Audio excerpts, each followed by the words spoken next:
Welcome to Ramana's Eduzone YouTube channel. ఇంకా ఈ ఛానల్ని ఎవరైనా సబ్స్క్రైబ్ చేయకపోతే దయచేసి సబ్స్క్రైబ్ చేసుకోగలరు. ఈ వీడియోలో మనము ఈవో గ్రేడ్ 3 సంబంధించి పేపర్ 2లో భాగంగా రామాయణంలో అడగదగ్గ కొన్ని ముఖ్యమైనటువంటి ప్రశ్నల గురించి చర్చించుకుందాం. అందులో భాగంగా మొదటి క్వశ్చన్ కానీ మనం గమనించినట్లయితే మొదటి క్వశ్చన్ గమనించినట్లయితే తండ్రి యొక్క మరణ వార్త విన్న రాముడు దుఃఖిస్తూ రాముడు తన తండ్రికి ఏ జలంతో తర్పణం వదిలాడు. చాలా ఇంపార్టెంట్ అండి. తండ్రి మరణ వార్త విన్న రాముడు దుఃఖిస్తూ రాముడు తన తండ్రికి ఏ జలంతో తర్పణం వదిలాడంటే చాలా ఇంపార్టెంట్. ఏ నది జలంతో తర్పణం వదిలాడంటే మందాకిని నది. చాలా ఇంపార్టెంట్. మందాకిని నది జలంతో రాముడు దశరథ మహారాజుకి తర్పణం వదిలినట్లుగా మనము ఎగ్జామినేషన్ పాయింట్ ఆఫ్ వ్యూలో గుర్తుపెట్టుకోవాలి. నెక్స్ట్ క్వశ్చన్ కానీ గమనించినట్లయితే అత్రి మహర్షి యొక్క భార్య ఎవరు? చాలా ఇంపార్టెంట్ అండి. మనం గతంలో భాగవతం చెప్పుకునేటప్పుడు చెప్పుకున్నాం. అత్రి మహర్షి అనేది గొప్ప ఋషిగా గుర్తుపెట్టుకోవాలి. ఇతను సప్త ఋషులలో ఒకరిగా మనం గుర్తుపెట్టుకోవాలి. అతని భార్య ఎవరు? మనకు అనసూయాదేవి. చాలా ఇంపార్టెంట్ అండి. వీరిద్దరికి పుట్టినటువంటి సంతానమే మనము దత్తాత్రేయుడు అని మనము దత్తాత్రేయుని స్వామి యొక్క స్టోర్ చెప్పుకునేటప్పుడు మనం భాగవతంలో చెప్పుకోవడం జరిగింది. అంటే ఇక్కడ మనం బాగా గుర్తుపెట్టుకోవాల్సిన విషయం ఏంటంటే అత్రి మహర్షి యొక్క భార్య పేరు వచ్చేసరికి మనకు అనసూయగా మనం గుర్తుపెట్టుకోవాల్సినటువంటి అవసరం ఇక్కడ అంతైనా ఉంది. నెక్స్ట్ క్వశ్చన్ కానీ గమనించినట్లయితే దశరథుడు నీళ్లు తాగే శబ్దం విని దశరథ మహారాజు నీళ్లు తాగే శబ్దం విని జింక అనుకొని బాణం వదిలితే సంహరించబడిన వ్యక్తి పేరేమిటి? చాలా ఇంపార్టెంట్ అండి. ఇతనికి ఒక శాపం కలుగుతుంది దశరథ మహారాజుకి. ఆ శాపం గురించి మనం ఇక్కడ క్వశ్చన్ చెప్పుకుందాం. అంటే మనకి ఇతనికి ఒక శబ్దభేది అనే విద్య తెలుసు అండి. ఇతనికి ఎవరికి?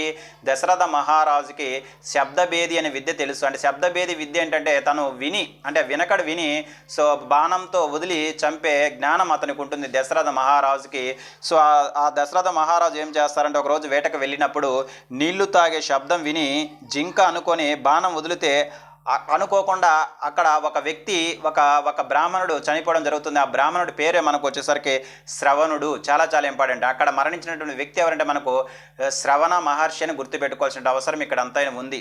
నెక్స్ట్ క్వశ్చన్ కానీ గమనించినట్లయితే నెక్స్ట్ ఏంటిది? రామ లక్ష్మణులు సంహరించిన మొట్టమొదటి రాక్షసుడు లేదా రాక్షసి ఎవరు? చాలా ఇంపార్టెంట్. అంటే విశ్వామిత్రుడు తన యొక్క యాగాన్ని భంగం కలిగిస్తున్నాడని అనే ఉద్దేశంతో రామ లక్ష్మణులను తీసుకొని వెళ్ళడం జరిగింది. తీసుకొని వెళ్ళిన సందర్భంలో మొట్టమొదటిసారిగా రామ లక్ష్మణుల చేత వధించబడ్డ రాక్షసి ఎవరంటే తాటాకి. చాలా ఇంపార్టెంట్ అండి. తాటాకి అనే రాక్షసురాలుని మొట్టమొదటిసారిగా రామ లక్ష్మణులు సంహరించినట్లుగా మనం ఎగ్జామినేషన్ పాయింట్ ఆఫ్ వ్యూలో గుర్తుపెట్టుకోవాలి. నెక్స్ట్ క్వశ్చన్ కానీ గమనించినట్లయితే నెక్స్ట్ క్వశ్చన్ ఏంటిది? మనకి రామాయణంలోనే కాండలలో రామాయణంను భాగాలకు విభజించడం జరిగింది. ఆ భాగాలు మనం ఏమంటామంటే కాండాలు అంటాము. మొత్తం ఎన్ని కాండాలు ఉన్నాయి? 7 కాండాలు ఉన్నాయి. ఈ కాండాలలో అతిపెద్ద కాండ ఏంటిదంటే యుద్ధకాండాన్ని మనం గుర్తుపెట్టుకోవాల్సిన అవసరం ఇక్కడ అంతా ఉందంటే రామాయణంలో మొత్తం ఎన్ని కాండాలు ఉంటాయి? 7 కాండాలు ఉంటాయి. 7 కాండాలలో అతిపెద్ద కాండ ఏంటంటే మనం యుద్ధకాండని గుర్తుపెట్టుకోవాల్సినటువంటి అవసరం ఇక్కడ అంతా ఉంది. నెక్స్ట్ క్వశ్చన్ వచ్చేసరికి రామాయణము కావ్యంలో కథను ఏ కాలంలో జరిగినట్లు వాల్మీకి పేర్కొన్నాడు? చాలా ఇంపార్టెంట్. అంటే మనకు రామాయణము ఏ కాలంలో జరిగిందని వాల్మీకి పేర్కొన్నాడంటే త్రేతాయుగమని మనం గుర్తుపెట్టుకోవాల్సిన విషయం ఎంతైనా ఉంది. అంటే మనకు పురాణాలు మొత్తం పురాణాలు అనేది ఎన్ని యుగాలుగా ఎన్ని యుగాలుగా మనకి విభజించడం జరిగిందని మనం గతంలో చెప్పుకున్నామంటే 4 యుగాలుగా. అందులో ఒక యుగమైనటువంటి త్రేతాయుగంలో ఈ రామాయణం జరిగినట్లుగా వాల్మీకి చెప్పినట్లు మనము ఎగ్జామినేషన్ పాయింట్ ఆఫ్ వ్యూలో గుర్తుపెట్టుకోవాలి. నెక్స్ట్ క్వశ్చన్ కానీ గమనించినట్లయితే ఈ క్రింద తెలపబడిన ఏ దేశంలో అయోధ్య నగరం ఒక ముఖ్య పట్టణంగా విలసిల్లింది? అంటే ఇక్కడ ఏ దేశంలో అంటే ఏ దేశంలో ఈ క్రింద తెలిపినటువంటి ఏ దేశంలో అయోధ్య నగరం అనేది గొప్ప ముఖ్య పట్టణంగా వర్ధిల్లిందంటే కౌసల దేశం. చాలా ఇంపార్టెంట్. అంటే ఇక్కడ మనము కౌసల దేశాన్ని పరిపాలించిన వ్యక్తి ఎవరు? మనకు దశరథ మహారాజు గారిని గుర్తుపెట్టుకోవాలి. ఈ కౌసల దేశం యొక్క రాజధాని మనకు అయోధ్యను గుర్తుపెట్టుకోవాలి. ఈ అయోధ్య నిర్మించిన వ్యక్తి మనుమను గుర్తుపెట్టుకోవాలి. అయోధ్యను ఏ నది ఒడ్డున ఉందంటే సరయు నది ఒడ్డున ఉందని మనం ఎగ్జామినేషన్ పాయింట్ ఆఫ్ లో గుర్తుపెట్టుకోవాల్సినటువంటి అవసరం ఇక్కడ అంతానే ఉంది. నెక్స్ట్ క్వశ్చన్ కానీ గమనించినట్లయితే దశరథుని యొక్క తండ్రి ఎవడు? సో దశరథుని యొక్క తండ్రి పేరు ఏమిటి అంటే మనం గుర్తుపెట్టుకో అజుడు. చాలా చాలా ఇంపార్టెంట్. అజుడు is the father of the Dasharatha. అంటే దశరథ మహారాజు యొక్క ఫాదర్ ఎవరంటే మనకు అజుడు అని గుర్తుపెట్టుకోవాల్సినటువంటి అవసరం ఇక్కడ అంతా ఉంది. సో నెక్స్ట్ క్వశ్చన్ కానీ గమనించినట్లయితే సో రామాయణ కావ్యాన్ని విభజించే ముఖ్య భాగాలను ఏ పేరుతో పిలుస్తారు? చాలా చాలా సింపుల్ అండి. రామాయణ కావ్యాన్ని విభజించే ముఖ్య భాగాలను ఏమని పిలుస్తారంటే కాండాలు అని పిలుస్తారని గుర్తుపెట్టుకోవాలి. సో మొత్తం ఎన్ని కాండాలు ఉన్నాయంటే 7 కాండాలను గుర్తుపెట్టుకోవాలి. ఈ కాండాలలో అతిపెద్ద కాండం ఏంటంటే యుద్ధకాండాన్ని మనం గుర్తుపెట్టుకోవాల్సిన అవసరం ఇక్కడ ఎంతైనా ఉంది. సో నెక్స్ట్ క్వశ్చన్ కానీ గమనించినట్లయితే శ్రీరాముని పాదుకలతో 14 సంవత్సరాల పాటు రాజ్యపాలన చేస్తానని రాముని కోరిన సోదరుడు ఎవరు? చాలా చాలా ఇంపార్టెంట్ అండి. అంటే శ్రీరాముని పాదుకలతో 14 సంవత్సరాల పాటు రాజ్యపాలన చేస్తానని రాముని కోరిన సోదరుడు ఎవరు? మనకు భరతుడు అని గుర్తుపెట్టుకోవాలి. చాలా చాలా ఇంపార్టెంట్. భరతుడు వచ్చేసరికి సో రాముని యొక్క సోదరుడు గుర్తుపెట్టుకోవాలి.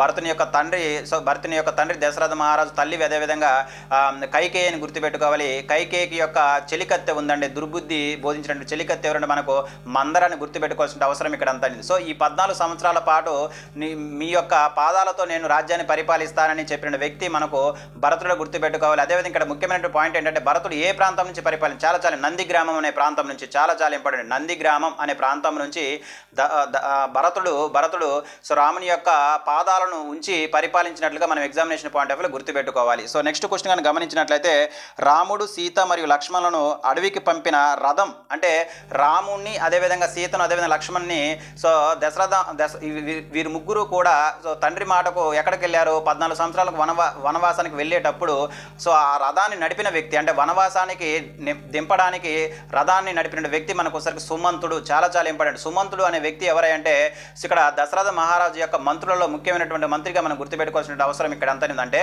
సో వనవాసానికి వెళ్ళే ముందు రథంలో వెళ్ళారు వాళ్ళు. ఆ రథాన్ని నడిపిన వ్యక్తి మనకు ఒకసారికి సుమంతుడు. ఓకే, సుమంతుడు అని గుర్తుపెట్టుకోవాల్సినటువంటి అవసరం ఇక్కడ అంతా ఉంది. సో నెక్స్ట్ క్వశ్చన్ కానీ గమనించినట్లయితే దశరథుని కుమారులు నామకరణం చేసిన ముని ఎవరు? చాలా చాలా ఇంపార్టెంట్. మన గతంలో చెప్పుకోవడం జరిగింది.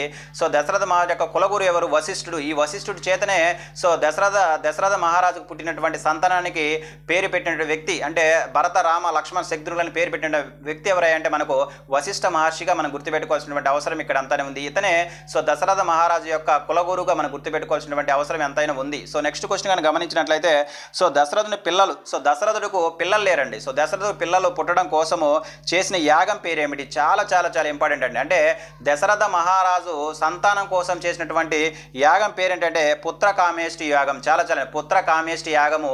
అదేవిధంగా ఈ పుత్రకామేష్టి యాగం ఎవరి ఆధ్వర్యంలో జరిగింది? మనం చాలా చాలా ఇంపార్టెంట్. ఎవరి ఆధ్వర్యంలో? ఋష్యశృంగుని యొక్క మహర్షి ఆధ్వర్యంలో గుర్తుపెట్టుకోవాలి. ఓకే, ఋష్యశృంగుని మహర్షి యొక్క ఆధ్వర్యంలో దశరథ మహారాజు సంతానం కోసం చేసినటువంటి యాగం మనకు పుత్రకామేష్టి యాగం అని గుర్తుపెట్టుకోవాలి. ఇది మనకు ఎగ్జామినేషన్ పాయింట్లో చాలా చాలా చక్కగా ఉపయోగపడుతుంది. సో నెక్స్ట్ క్వశ్చన్ కానీ గమనించినట్లయితే సో ఈ క్రింది వాటిలో సరికాని వ్యాఖ్యానం గుర్తించండి. అంటే క్రింది వాటిలో సరికాని వ్యాఖ్యానం గుర్తిస్తే ఫస్ట్ కౌశల్యదేవి యొక్క కుమారుడు శ్రీరాముడు. ఎస్ కరెక్టే. సో నెక్స్ట్ వచ్చేసరికి సుమిత్ర కుమారుడు వచ్చేసరికి లక్ష్మణుడు. ఎస్ కరెక్టే. అదేవిధంగా సుమిత్ర కుమారుడు వచ్చేసరికి శత్రుఘ్నుడు. ఇది కూడా కరెక్టే. సో సుమిత్ర కుమారుడు వచ్చేసరికి భరతుడు ఎవరి యొక్క కుమారుడు అండి? సో భరతుడు ఎవరి యొక్క కుమారుడు అంటే సో భరతుడు ఎవరి యొక్క కుమారుడు మనకు? సో ఇక్కడ సో మనకు దశరథుడికి ఎంతమంది భార్యలు? ముగ్గురు. ఫస్ట్ ఎవరు? కౌసల్య, సుమిత్ర, కైకేయి. ఈ కైకేయి యొక్క కుమారుడు మనకు భరతులను గుర్తుపెట్టుకోవాలి. అంటే సో ఇక్కడ మనం గుర్తుపెట్టుకోవాల్సిన విషయం ఏంటంటే కౌశల్యదేవి యొక్క కుమారుడు ఎవరు? మనకు రాముడు. అదేవిధంగా సో సుమిత్ర యొక్క కుమారులు ఇద్దరు ఉన్నారండి. ఎవరు? మనకు లక్ష్మణుడు, శత్రుఘ్నుని గుర్తుపెట్టుకోవాలి. సో కైకేయి యొక్క కుమారుడు భరతులను గుర్తుపెట్టుకోవాల్సిన అవసరం ఇక్కడ అంతా. ఇవి మనకు రామాయణం సంబంధించి అడగడానికి అవకాశం ఉన్నటువంటి కొన్ని ముఖ్యమైనటువంటి ప్రశ్నలు. నెక్స్ట్ వీడియోలో రామాయణం సంబంధించినటువంటి మరికొన్ని ప్రశ్నల గురించి మనము తెలుసుకుందాము. Thank you.